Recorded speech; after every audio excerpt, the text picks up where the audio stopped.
Hello everyone. I hope you all are doing well. I am Srinwanti Bandyopadhyay from India. We'll be talking about ion-induced modification in zebrafish motor behavior, a neuroethological perspective. So to begin with, first question arises that why zebrafish is chosen for our experimental model.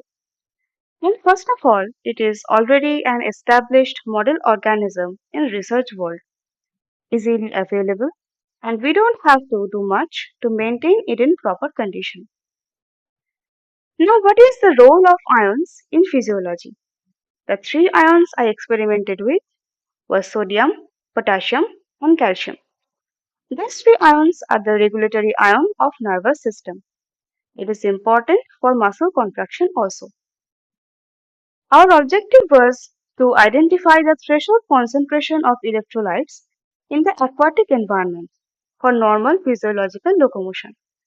So what we did, we contaminated the water where zebrafish are acclimatized with excess amount of sodium, potassium and calcium ions and obtained data every 2 hours. Now coming to the results. As you can see in the graph, we took control data and contaminated the water, then started taking any data after 12 hours of dosing. Just after 12 hours, there is a slight increase in speed, and at 14 hours, you can see a peak in their speed. And then, as the time went, speed decreased significantly. Same kind of pattern is also visible for acceleration. Thus, excess ionic concentration can manipulate nervous system and muscle movement. Concentration of ion in fresh water and to maintain its normal physiological condition is similar. But we contaminated it with 1 gram per liter concentration, which is a lot higher than usual. For a stenohaline organism like zebrafish might find it difficult to live in this environment. But why we did this? Salinity along with calcium ion concentration of fresh water is increasing for industrial contamination and waste materials like medicines.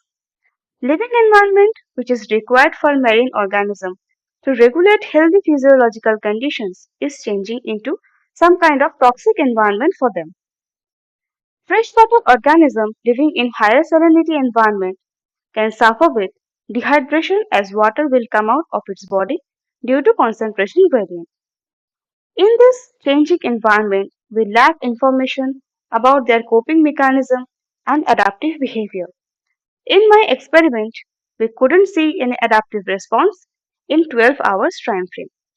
This is just a preliminary data and we obtained accurate response. We need to do longer study to observe any behavioral alteration to conclude their cognitive and adaptive capability. A separate ion analysis is also required to see which ionic concentration is most sensitive to organism. Thank you Animal Behavior Life to give me the platform to present my work. I would also like to thank my supervisor, my family and my peers.